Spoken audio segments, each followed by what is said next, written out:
Gracias, nuestro hermano José Luis. Pasa a vosotros, hermanos. Vamos a abrir la Biblia. Voy a invitarles para que leamos uno de los salmos más conocidos de David. Es el Salmo número 100. Y me gustaría, hermanos, pudiéramos colocar en esta escritura, poder leer con atención estos versículos, estos versos que los conocemos muy bien y que vamos a recordarlos a través de lo que dice este salmo de alabanza, el salmo número 100. Vamos a leerlo juntos, versos del 1 al 5. Dice así la palabra de Dios. Cantad alegres a Dios, habitantes de toda la tierra. Servid a Jehová con alegría, venid ante su acatamiento con regocijo. Reconoced que Jehová, Él es Dios. Él nos hizo y no nosotros a nosotros mismos. Pueblo suyo somos y ovejas de su prado.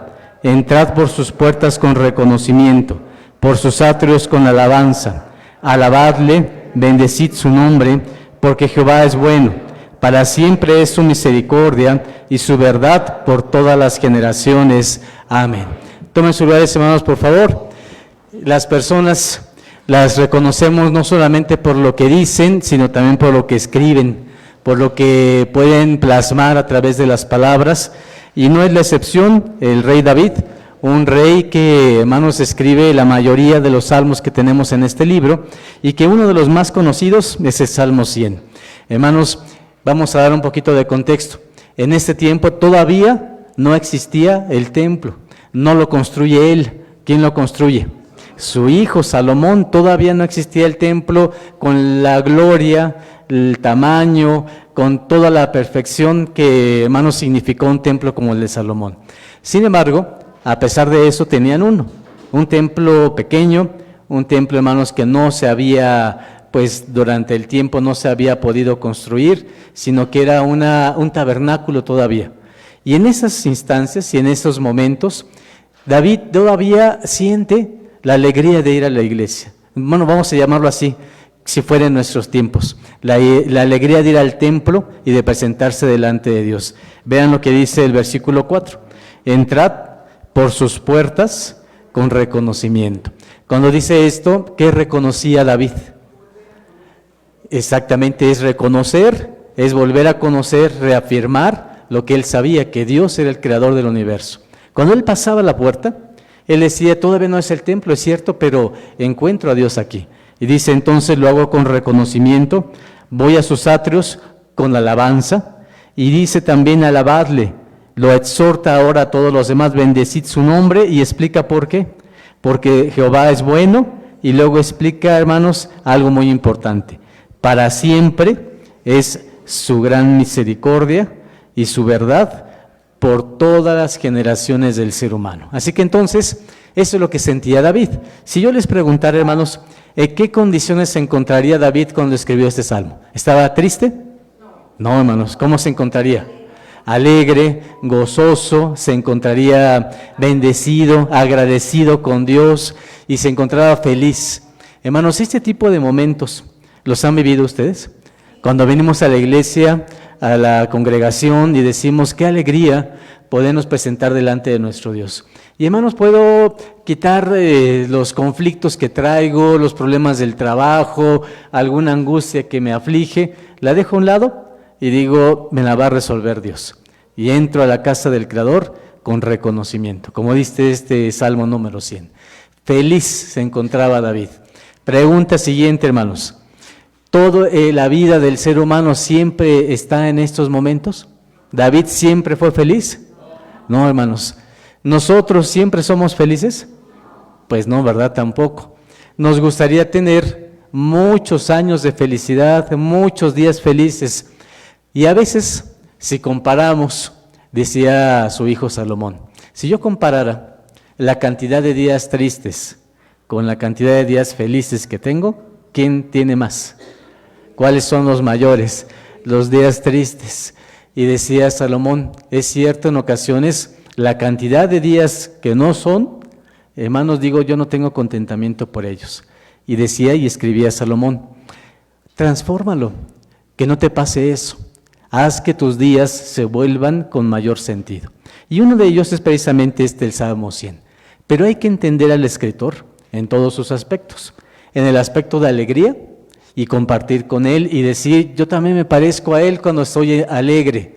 Pero también vamos a ver los momentos tristes que tenía David y que por supuesto también se parecen a nuestros momentos tristes, a nuestros momentos de aflicción, de alguna incertidumbre, de algún problema. David, voy a platicarles un poquito, ayer con Isaí también lo leyeron. Hermanos, David fue un hombre de muchas situaciones en la vida.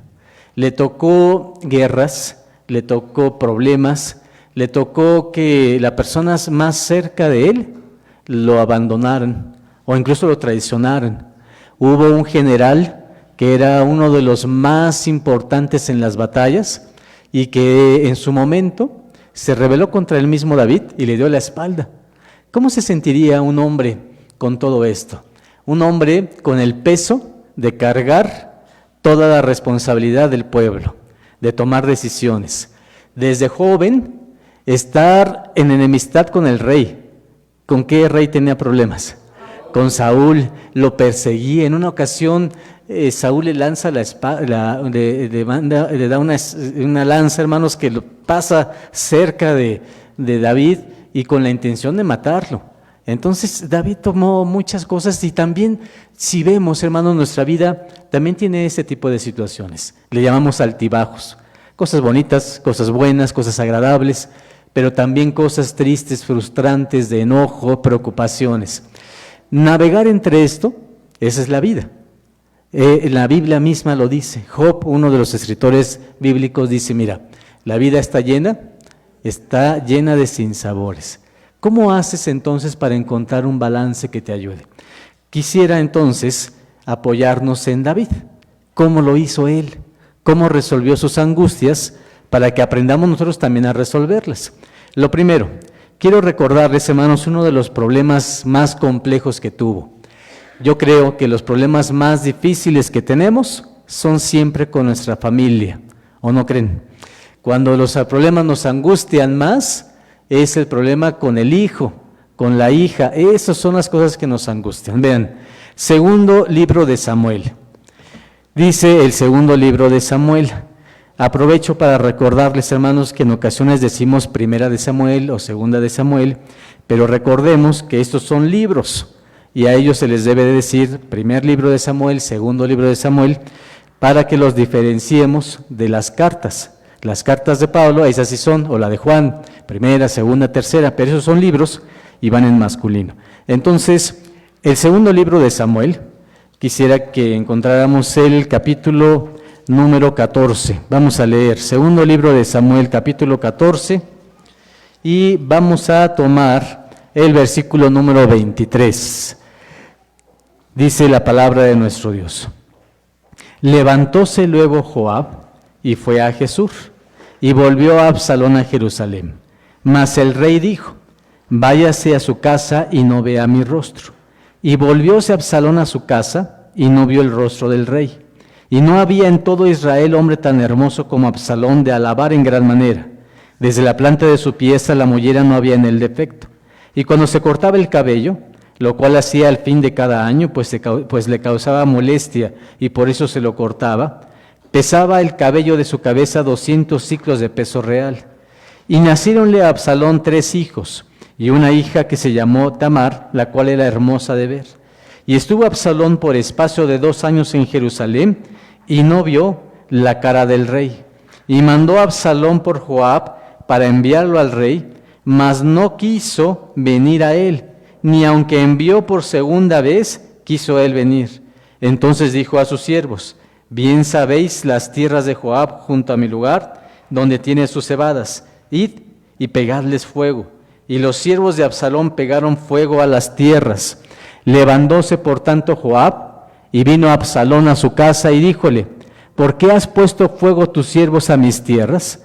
Y Absalón respondió a Joab, he aquí, yo he enviado por ti, diciendo que vinieses acá, a fin de enviarte yo al rey a que le dijeses, ¿para qué vine de Jesús? Mejor me fuera a estar aún allá. Vea yo ahora la cara del rey, y si hay en él pecado, máteme. Y si hay en mí pecado, máteme. Vino pues Joab al rey, e hízoselo saber. Entonces llamó a Absalón, el cual vino al rey, e inclinó su rostro a tierra delante del rey, y el rey besó a Absalón. Hermanos, conocemos la historia, ¿verdad? Absalón, hijo de David, era un hombre que se había alejado de su padre, después de haber hecho algo que no había sido correcto. Y hermanos, el rey dijo, te destierro. Lo destierra. Pero después lo perdona a medias y le dice, bueno, regresa, pero vas a quedarte en la tierra de Jesús. Y no voy a ver tu rostro. ¿Qué quería entonces Absalón? Quería recuperar lo que había perdido. Recuérdenme, hermanos, ¿qué había perdido Absalón? ¿Por qué estaba en esta condición? ¿Se acuerdan? ¿Qué había pasado, hermanos, anteriormente por el cual Absalón se encontraba así? Pues, hermanos, se había rebelado ¿contra quién? Contra su propio padre. Así que entonces esta situación se encontraba. Y él quería recuperar su posición, quería estar nuevamente con el rey. Y como Joab, este general que estaba al lado de David, no le hacía caso, ¿qué decidió hacer entonces? Voy a quemar sus tierras para que entonces pueda tener el acceso. Voy a presionarlo para que me dé acceso. Y hermano, lo logra. Pero en medio de toda esta situación, vamos al capítulo número 15 y nos dice así en el versículo número 1. Y aconteció después de esto, que Absalón se hizo de carros y caballos, y 50 hombres que corrieron delante de él. Y levantábase Absalón de mañana y poníase a un lado del camino a la puerta. Y a cualquiera que tenía pleito y venía el rey a juicio, Absalón le llamaba así y le decía, ¿de qué ciudad eres? Y él respondía, tu siervo es de una de las tribus de Israel. Entonces Absalón le decía, mira, tus palabras son buenas y justas, mas no tienes quien te oiga por el rey. Y decía Absalón, ¿quién me pusiera por juez en la tierra para que viniese a mí todos los que tienen pleito o negocio, que yo les haría justicia? Y acontecía que cuando alguno se llegaba para inclinarse a él, él extendía su mano y lo tomaba, ¿y qué más hacía, hermanos? Y lo besaba. Y de esta manera hacía con todo Israel que venía el rey a juicio. Y así robaba Absalón el corazón de los de Israel. ¿Qué tenía entonces en mente este hombre? ¿Qué estaba pensando, hermanos? Ya había tenido una ocasión y seguía, hermanos, se insistía.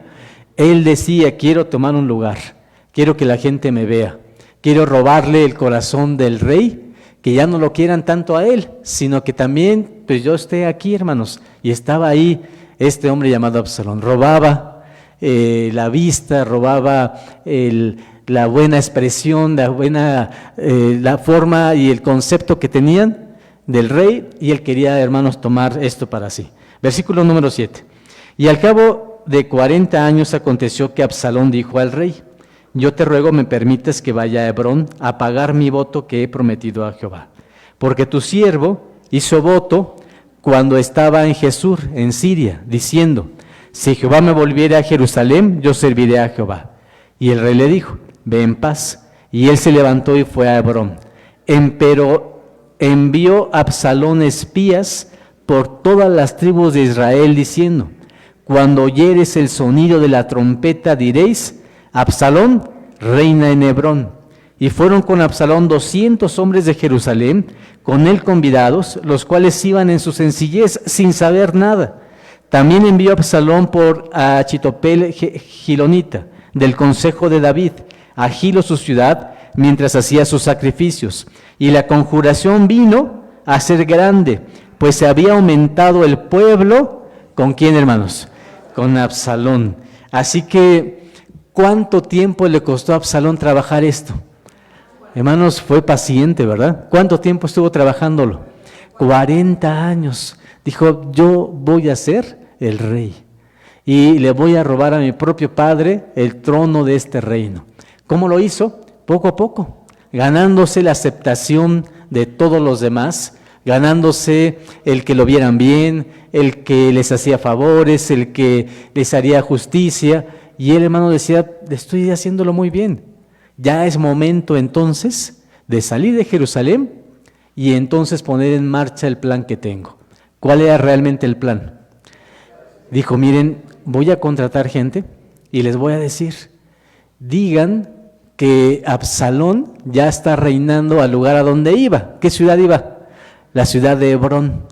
Él al mismo tiempo tomó gente sin decirle nada, hermanos, gente que no sabía de este asunto, y los convocó a una comida, y hermanos, el rumor de qué tamaño se hizo grande, de tal manera que comenzó a escucharse que la gente quería que el rey fuera ¿quién? Fuera Absalón. ¿Esto era bueno o malo para David? ¿Por qué malo? Porque ¿quién estaba gobernando? Él, hermanos. Si hubiera un cambio de rey, ¿cómo se hacían los cambios de rey? ¿Cómo era el proceso, hermanos? ¿Cómo debía de ser el proceso? Cuando un rey moría, ¿qué ocurría? Dejaba un sucesor. ¿Qué tenía que ocurrir? Pues, hermanos, que muriera. ¿Qué le estaba ocurriendo entonces ahora a David? Que antes que él muriera, su propio hijo ya había hecho un rumor, ya había esparcido un rumor, y ya había provocado que la gente, el pueblo de Israel, proclamara a su hijo como rey, quitándolo. Hermanos, esto era una afrenta. Los reyes de aquellos tiempos no se acostumbraba de esa manera. Si un rey designaba a otro, era porque era su decisión, o porque moría y entonces se elegía un nuevo rey, normalmente era su hijo o un familiar directo. Pero que un rey fuera, hermanos, se le quitara el trono por su propio hijo, esto era una afrenta. Ni siquiera en los otros pueblos, hermanos, ocurría con frecuencia esta situación. Entonces, para David era algo que él no, hermanos, veía con buenos ojos. Vamos a ver ahora el capítulo que seguimos teniendo, el capítulo 15 que leemos, versículo número 13 nos dice así. Y vino el aviso a David diciendo, el corazón de todo Israel va atrás de quién, hermanos. No había en ese tiempo elecciones, ¿verdad, hermanos? Pero si las hubiera, y hubiera, ¿cómo le llamamos ahora, hermanos? Cuando hay un indicador de preferencias, de las encuestas, ¿verdad, hermanos? ¿Qué ocurriría? ¿Votarían por David? No, hermanos, la gente ¿con quién estaba? Con Absalón. Y versículo número siguiente dice, número 14. Entonces David dijo a todos sus siervos que estaban con él en Jerusalén, levantaos y huyamos, porque no podremos escapar delante de Absalón. Daos priesa a partir, no sea que apresurándose él nos alcance y arroje el mal sobre nosotros y hiera la ciudad, ¿a qué, hermanos? A filo de espada. Recuerden, hermanos, ¿dónde estaba Absalón? En Hebrón. ¿Dónde estaba David? En Jerusalén. ¿Dónde reinaba él? En Jerusalén. Muy bien. Cuando le llega la noticia, hermanos, de que Absalón es proclamado por la gente, quiere que sea rey, ¿cuál era el siguiente proceso? ¿Qué iba a ocurrir? No era solamente eso. ¿Qué pasaba? Si todos los demás estaban en contra del rey actual, ¿qué tenía que hacer el rey que venía? Matar al rey, hermanos. Es como en el ajedrez. ¿Han jugado eso, hermanos? Cuando ustedes tienen incluso ese tipo de juego existe por las guerras que existían en aquellos tiempos. Hermanos, hacer jaque al rey o jaque mate al rey era precisamente porque si venía otro rey, tenía que terminar con su vida. ¿Quién más estaba en peligro? Su familia, muy bien. ¿Quién más? Aquí lo dice David. Que él tiene miedo ¿por quién? Por el pueblo. ¿Por qué creen, hermanos? Iba a llegar Absalón con mucha gente, con soldados, con gente de guerra, ¿y qué iba a hacer? Entrar a la ciudad. Miren, hermanos, cómo esto ocurre en todas las guerras. Cuando un capitán, un general, alguien, hermanos, se rebela contra otro y este está en una ciudad, la cuestión es llegar a esa ciudad y, hermanos, ocuparla. Y entonces van a matar a la gente, van a matar al rey, y entonces lo que quiere evitar David es eso.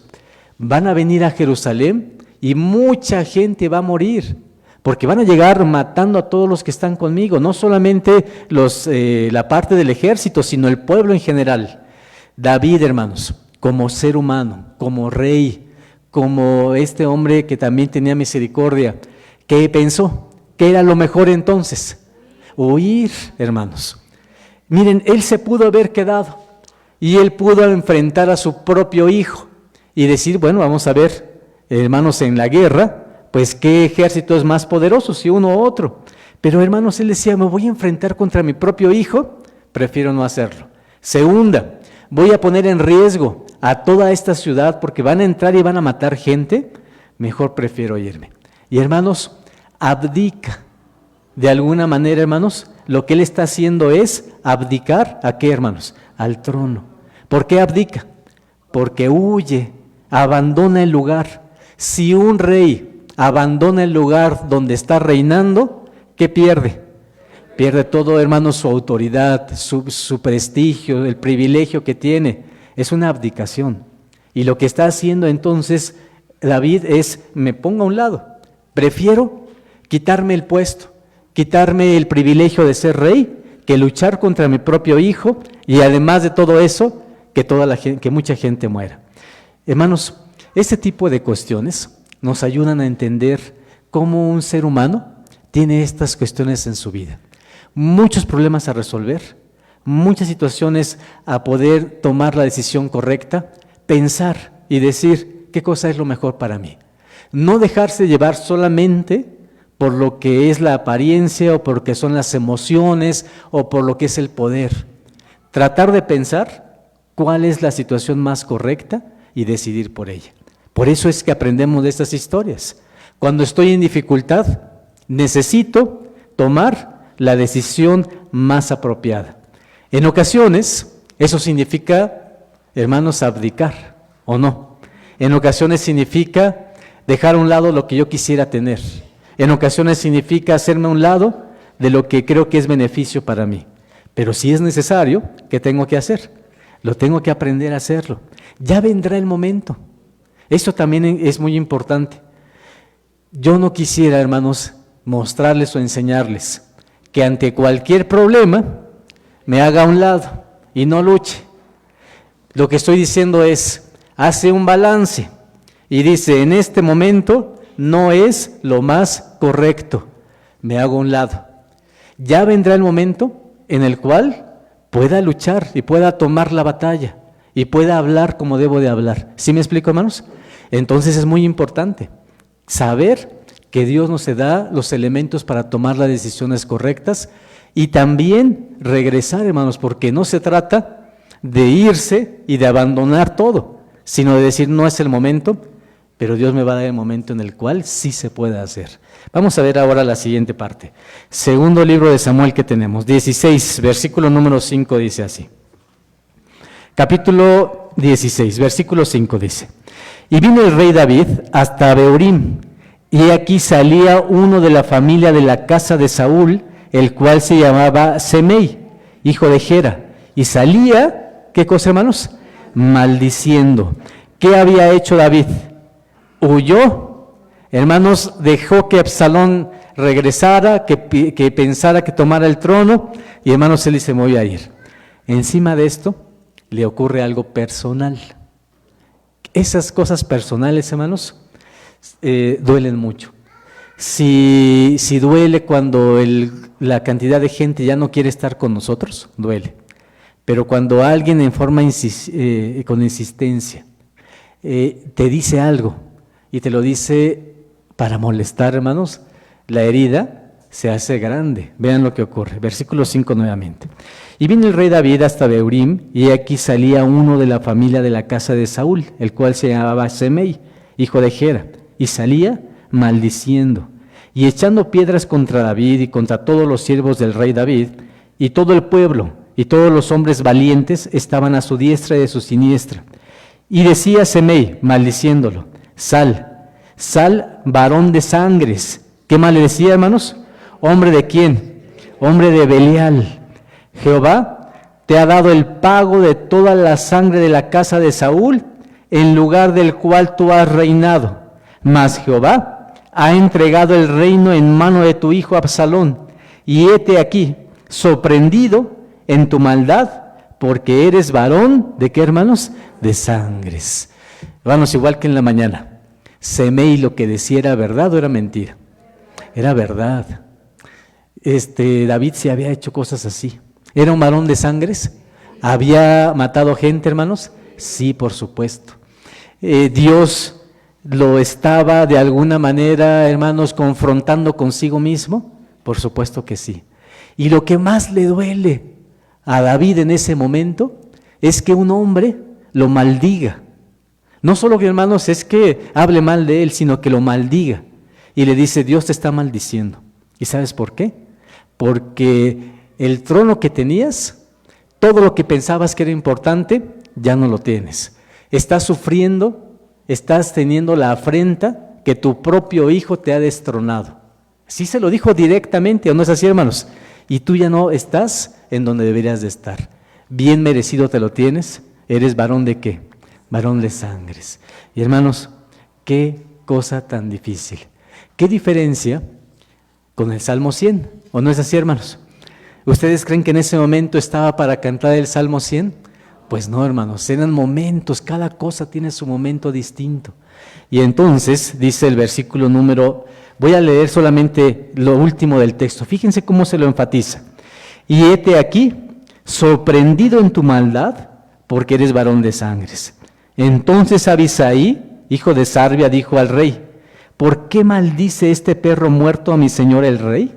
Yo te ruego que me dejes pasar. ¿Y qué le dijo, hermanos? Y le voy a quitar, ¿qué cosa, hermanos? La cabeza.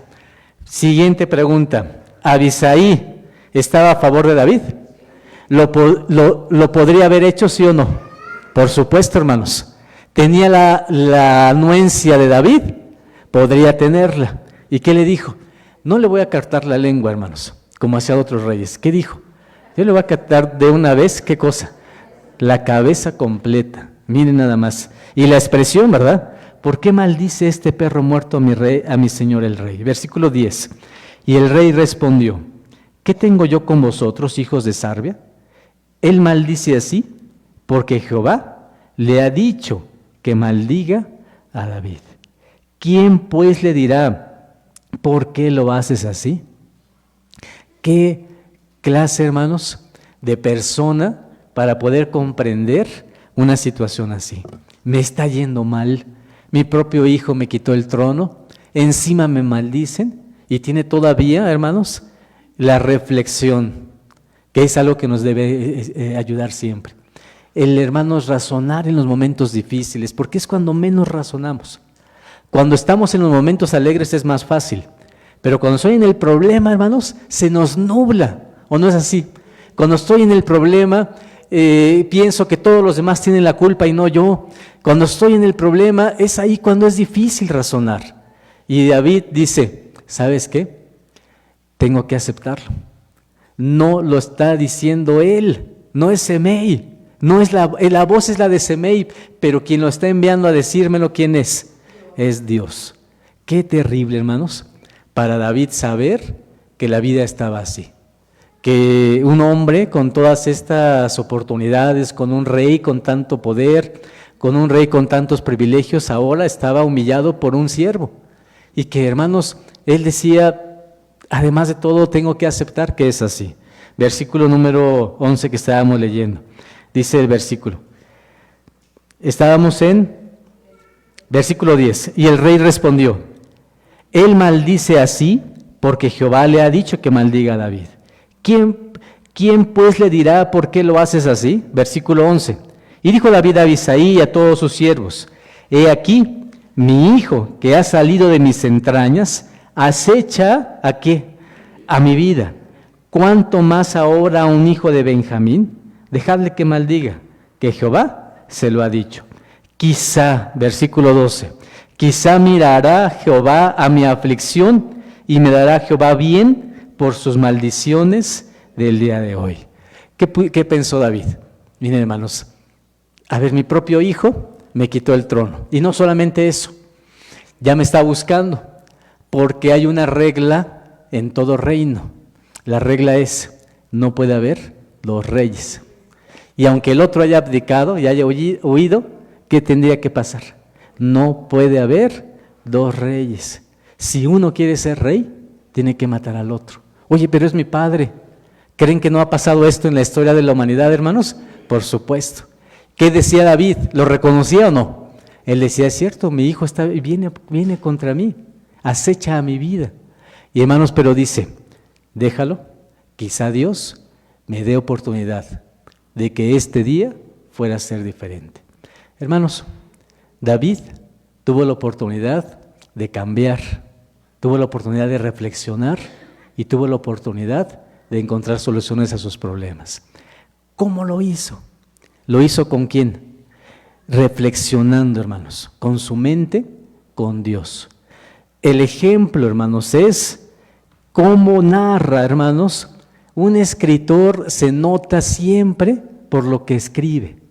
Quisiera, hermanos, que conmigo puedan ir ahora a uno de sus salmos, en los cuales, hermanos, muchos historiadores dicen que este salmo lo escribe cuando está en angustia por Absalón. Hermanos, y coinciden en decir esto, Salmo número 40, dice así. Vamos a abrir la Biblia y voy a invitarles, hermanos, que leamos lo que dice aquí la Escritura. ¿Estamos ahí? Dice así, Salmo 41. Resignadamente esperé a Jehová, e inclinóse a mí y oyó mi clamor, e hízome sacar de un lago de miseria, de lodo cenagoso, y puso mis pies sobre peña, y enderezó mis pasos. ¿Cómo se sentía en esos tiempos David? Que, hermanos, estaba en un pozo cenagoso. Recuerden, hermanos, ¿qué cosa es cenagoso? ¿Qué hay? Hay lodo. Se le llama cieno o se le llama lodo. ¿Qué pasa cuando ponemos un pie en el lodo? Hermanos, se hunde uno un poquito más. Hace unos años, hermanos, en la sierra de Hidalgo, nos mandan como obreros a predicar. Y, hermanos, hay una localidad muy chiquitita que se llama Texme. En ese lugar, en época de lluvia, hermanos, el barro se hace como lodo, pero es, hermanos, chicloso de verdad. Pone uno un pie y de verdad se hunde, y además de que se hunde, la mitad de la bota, hermanos, se queda dentro. Y cuando uno lo saca con esfuerzo, hermanos, se ve como el barro, hermanos, que hay, el lodo, hermanos, se hace así. Me imagino que así se sentía David, pero no era el pie ni sus pies. ¿Qué cosa era lo que estaba ahí en el lodo? Su alma, su corazón. Que, hermanos, lo volteaba a ver y, como decía, ¿qué encontraba David? Encontraba su alma, su mente, sus pensamientos en un lodo cenagoso. Difícil, hermanos, de salir de ahí, que si daba una decisión se volvía más compleja, si quería salir era más difícil.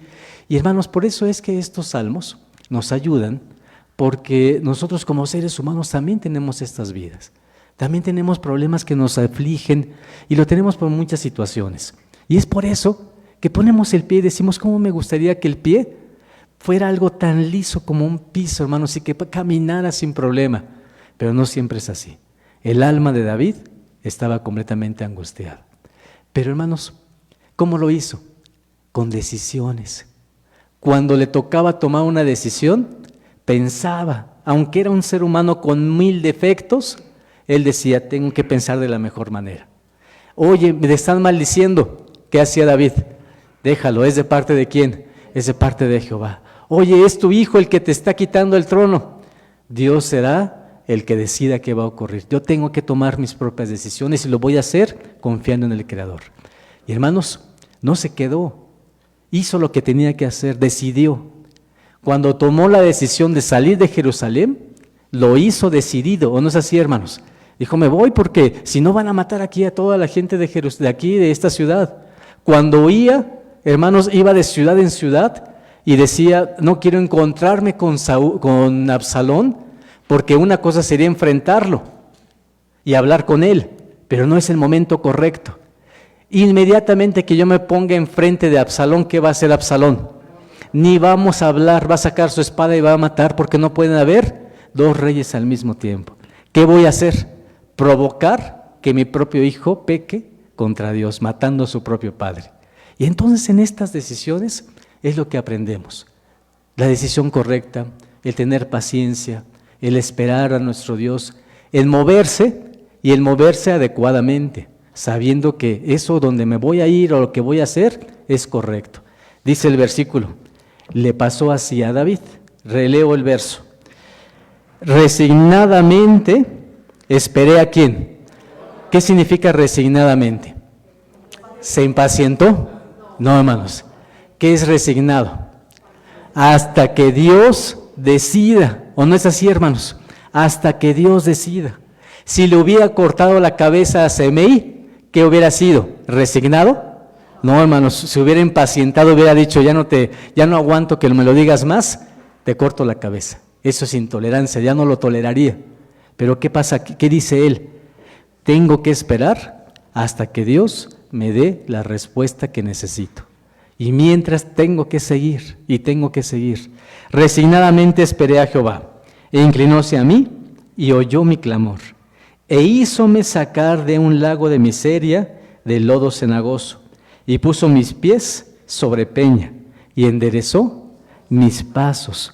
Puso luego, fíjense hermanos el cambio, puso luego en mi boca canción nueva, alabanza a nuestro Dios. Verán esto muchos y temerán y esperarán ¿en quién, hermanos? En Jehová. Cuando no nos gusta algo, tenemos que esperar. Va a llegar el momento adecuado. Cuando no nos gusta algo, hay que tomar, hermanos, el tiempo para que esperemos cuando Dios nos dé la respuesta que requerimos. Y hermanos, dice el versículo, lo esperó David. Y cuando lo logra, dice, Dios me sacó del pozo de lodo y puso mis pies sobre ¿qué? Sobre la peña, sobre la roca. Cuando me di cuenta que Dios me había librado, ¿qué fue lo que hace David? Dice, ¿se acuerdan cuando canté el Salmo 100? ¿Sí o no, hermanos? ¿Qué hace aquí David? Dice, Dios puso en mi boca. Yo entiendo algo muy importante. ¿Qué es eso? Me inspiró, me dio, salió de mi corazón algo que es agradecimiento. Le di gracias a Dios porque colocó otra vez mis pies donde yo podía caminar. Y dice el verso, puso luego mi boca canción nueva, alabanza a nuestro Dios. Verán esto muchos y temerán y esperarán en Jehová. Bienaventurado el hombre que puso a Jehová por su confianza y no mira a quiénes, a los soberbios, ni a los que inclinan o a los que se declinan a la mentira. Aumentados tú, oh Jehová, Dios mío, tus maravillas y tus pensamientos para con nosotros. No te podremos contar. Si yo anunciare y hablare de ellos, no pueden ser narrados. Y luego dice en el versículo 6, sacrificio y presente no te agrada. Has abierto mis oídos. Holocausto y expiación no has demandado. Entonces dije, he aquí, vengo. En el envoltorio del libro está escrito de mí, el hacer tu voluntad, Dios mío, hame agradado, y tu ley está en medio de mis entrañas. Anunciado de justicia en grande congregación, he aquí no detuve mis labios, Jehová, tú lo sabes. No encubrí tu justicia dentro de mi corazón, y tu verdad y tu salvación he dicho. No oculté tu misericordia y tu verdad en grande concurso. ¿Qué está diciendo David? Siempre que preguntaban, ¿quién me guía? ¿Qué dije? No lo oculté. ¿Quién me guía? Me guía mi Dios.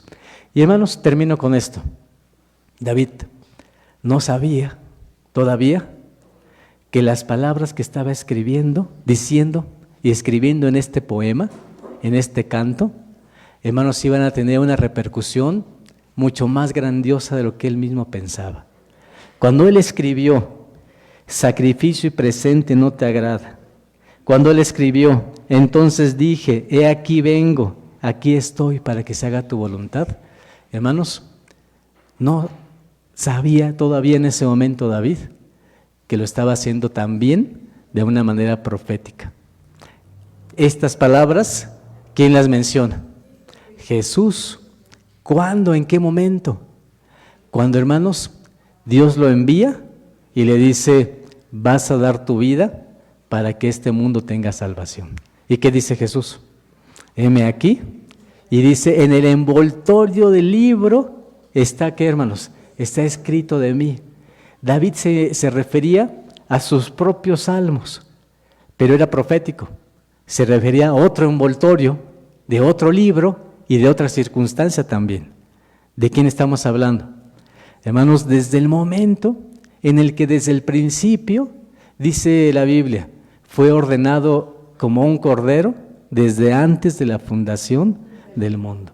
Así que, hermanos, como las palabras de angustia de un rey se transformaron en alabanza a Dios e incluso fueron más allá y se transformaron en una profecía para el Hijo del Creador.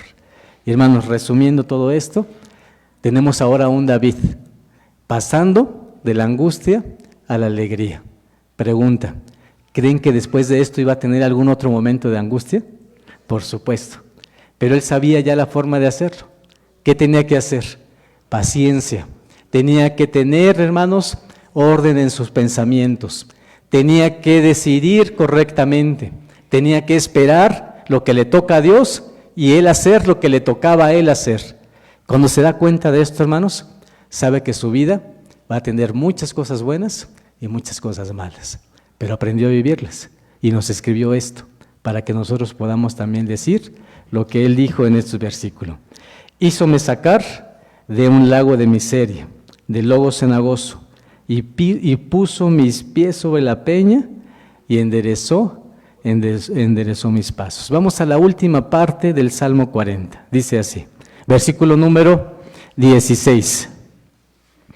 Gócense y alégrense en ti, ¿quiénes, hermanos?